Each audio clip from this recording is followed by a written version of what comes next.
बिस्मिल्लाहिर्रहमानिर्रहीम एंड अस्सलाम वालेकुम। आज का जो डान एडिटोरियल है तो इसको एनालाइज करते हैं व्हाट्स द प्लान। तो देखते हैं कि इस एडिटोरियल में क्या है। तो ये जो एडिटोरियल है तो ये मेनली इसमें फोकस किया गया है पॉलिटिकल पार्टीज़ पर कि पाकिस्तान में जो 8 फरवरी को इलेक्शंस होने जा रहे हैं तो उनमें जो पॉलिटिकल पार्टीज़ के जो कि इस इलेक्शन में हिस्सा ले रही है तो उन लोगों की प्लान्स क्या है, ये इसके हवाले से है।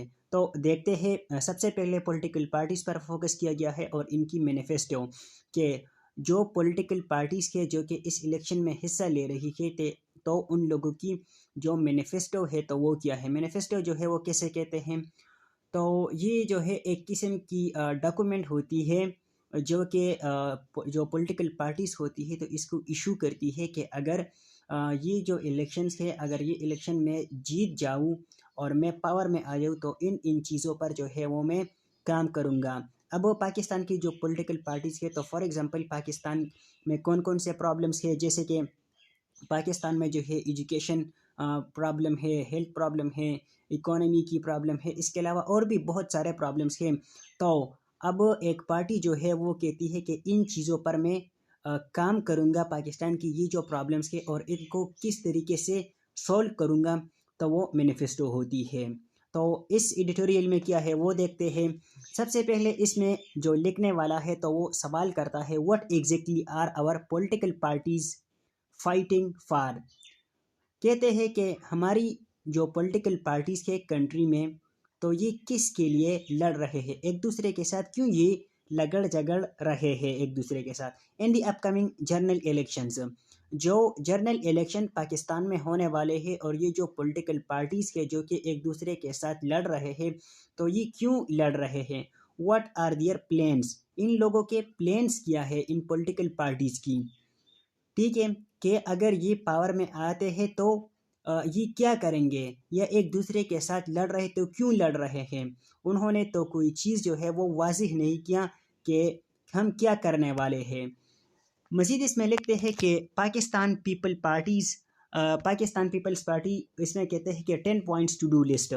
उन्होंने जो मैनिफेस्टो है जो कि मैंने आप लोगों को बताया कि क्या होता है, उनकी 10 जो पॉइंट्स है तो उन्होंने वो किया कि इशू किए कि इन 10 पॉइंट्स पर मैं काम करूँगा, कॉल्ड अ मैनिफेस्टो, जिसको उन्होंने मैनिफेस्टो कहा कि ये हमारी मैनिफेस्टो है, लेकिन डिटेल हाउ टू अचीव। लेकिन इसमें कमी क्या है, कमी ये है कि उन्होंने तो मैनिफेस्टो दे दिया लेकिन अब इसको किस तरीके से अचीव करना है, ये इसमें कमी है। ठीक है, अब फॉर एग्जांपल पाकिस्तान जो है वो इकोनॉमिक क्राइसिस से जा रहा है तो उन्होंने कहा कि फॉर एग्जांपल कि मैं जो है अगर पावर में आऊँगा, ठीक है, और मैं जो इलेक्शन है वो जीत जाऊँगा, जीतूँ तो क्या करूँगा, इकोनॉमी जो है उसको बेहतर करूँगा।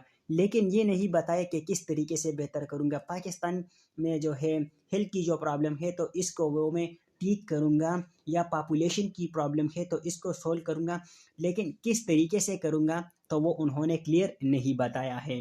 पाकिस्तान मुस्लिम लीग नून, और इसमें कहते हैं कि जो पाकिस्तान मुस्लिम लीग नून है डिलेइंग दी मैनिफेस्टो, उन्होंने तो अभी तक अपना जो मैनिफेस्टो है तो वो इशू नहीं किया, वो क्लियर नहीं किया कि मैं क्या करने वाला हूँ। और पीटीआई के बारे में कहते हैं कि सर्वाइवल स्ट्रगल, वो तो अभी स्ट्रगल कर रही है सर्वाइवल के लिए, क्योंकि बहुत सारे वो केस है इलेक्शन कमीशन ऑफ पाकिस्तान की तरफ से, वो प्रेशर, और इसके अलावा जो है और भी बहुत सारे। ठीक है, तो वो अभी सर्वाइवल कर रहे हैं तो वो इस चीज़ के लिए वो क्या उनके पास अभी ये नहीं है कि वो अपना जो मैनिफेस्टो है तो वो क्लियर करें। लेकिन बाकी जो पॉलिटिकल पार्टीज हैं तो इसके हवाले से कहते हैं तो कि वो तो अपनी जो मैनिफेस्टो है वो तो इशू करे, लेकिन अभी तक जो है उन्होंने ये जो मैनिफेस्टो है तो वो नहीं सामने आया उन लोगों की, क्योंकि अभी जो इलेक्शंस होने वाले हैं तो इसमें इतना टाइम नहीं है। अगर ये जीत जाए तो क्या करने वाले हैं,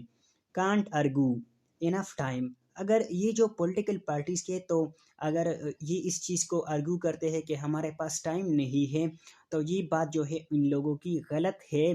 ठीक है, कॉन्स्टिट्यूशनल टाइमलाइन, इसमें कहते हैं कि कॉन्स्टिट्यूशनल टाइमलाइन के मुताबिक जो है इलेक्शंस जो होने वाले हैं, अगर एक गवर्नमेंट जो है वो रिज़ाइन देती है तो 90 डेज़ के अंदर इलेक्शन करवाना वो ज़रूरी है। ठीक है, कॉन्स्टिट्यूशन ये कहता है। लेकिन कहते हैं कि 3 एडिशनल मंथ्स, 3 मंथ्स ये 90 डेज़ हो गई और कहते हैं कि 3 एडिशनल मंथ इसको और भी मिल गए। लेकिन अभी तक उन्होंने कोई क्लियर कट मैनिफेस्टो नहीं दिया, प्लान्स नहीं बताया कि हम क्या करने वाले हैं। एक दूसरे के पीछे वो लगे हुए हैं, लेकिन नहीं बताते कि अगर मैं इक़्तिदार में आऊँगा तो कंट्री में जो प्रॉब्लम्स है तो इनको किस तरीके से सॉल्व करूँगा या कौन-कौन सी प्रॉब्लम को सॉल्व करूँगा या इसके अलावा क्या करने वाला हूँ मैं, अगर मैं पावर में आ जाऊँ। Economic troubles are not new many years. अगर इस चीज़ की बहाना बनाते हैं तो ये इकोनॉमी वगैरह की, ठीक है, तो ये जो प्रॉब्लम है तो ये हमारे लिए नया नहीं है पाकिस्तान के लिए, क्योंकि ये कई सालों से ये चलता आ रहा है। फिर मैनिफेस्टो के बारे में क्या बताता है कि मैनिफेस्टो क्या है, तो वही जो कि मैंने स्टार्ट में बताया, it could have been helpful for voter observer and commentators to have reference to some documents against which they could judge each party sustainability to govern। इसमें कहते हैं कि जो मैनिफेस्टो होता है तो कोई भी पार्टी जब अपनी मैनिफेस्टो जो है वो जारी करता है तो इससे क्या होता है, फॉर एग्जांपल वो कुछ पॉइंट सामने रखता है कि अगर मैं पावर में आ जाऊँ तो इन पॉइंट पर मैं काम करूँगा। तो इसमें ये इसलिए मुफीद है कि जो वोटर्स होते हैं और जो ऑब्जर्वर होते हैं, तो जब वो पार्टी इक़्तिदार में आती है तो वो देखती है कि आया इस पार्टी ने इन चीज़ों पर काम किया या नहीं किया। इसने वादा किया था कि मैं मुल्क की जो इकोनॉमी है तो इसको बेहतर करूँगा, आया उन्होंने ऐसा किया या नहीं किया। एजुकेशन पर काम किया, ठीक है, और पॉपुलेशन पे काम किया, हेल्थ पर काम किया, या बाकी जो प्रॉब्लम्स हैं उन पर उन्होंने काम किया या नहीं किया। अगर उन्होंने उन जो पॉइंट्स हैं उनको अचीव किया तो जो लोग हैं उनके लिए भी फ़ायदा है, कंट्री के लिए भी, और वो जो लोग हैं तो वो दोबारा उस बंदे को जब इलेक्शंस आते हैं तो दोबारा इनको वोट देते हैं और दोबारा से इसको कामयाब करते हैं, क्योंकि उस जो मैनिफेस्टो होता है उनसे ही हम इनको जज कर सकते हैं कि उन्होंने इसको अचीव किया या नहीं किया। अब पॉलिटिकल पार्टीज़ की उनकी मैनिफेस्टो नहीं है तो किस चीज़ से हम इसको जज करेंगे, जो वोटर्स होते हैं या जो ऑब्जर्वर होते हैं तो किस चीज़ से इनको जज करेंगे। मैनिफेस्टो ही नहीं है पॉलिटिकल पार्टीज़ की। अनफॉर्चुनेटली कहता है कि बदकिस्मती से द बिगर पार्टीज़, पाकिस्तान में जो बिगर पार्टीज़ के have chosen the ad hoc कहते हैं इमरजेंसी को approach, get power first decide what to do with it letter.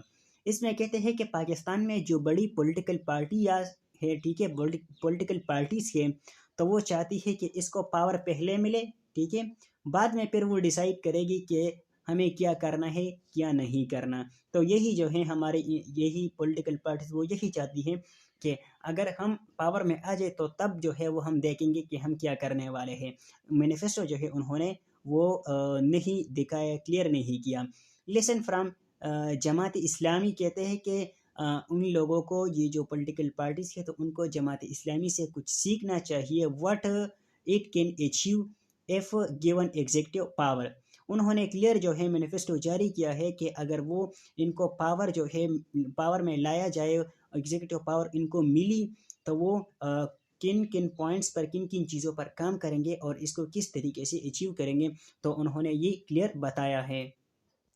तो ये था आज का एडिटोरियल डॉन न्यूज़पेपर का, जिसको हमने एनालाइज किया कि इसमें क्या है। मज़ीद जो ओपिनियंस है और जो एडिटोरियल है तो इसको हम एनालाइज करेंगे। तब तक के लिए दीजिए इजाज़त।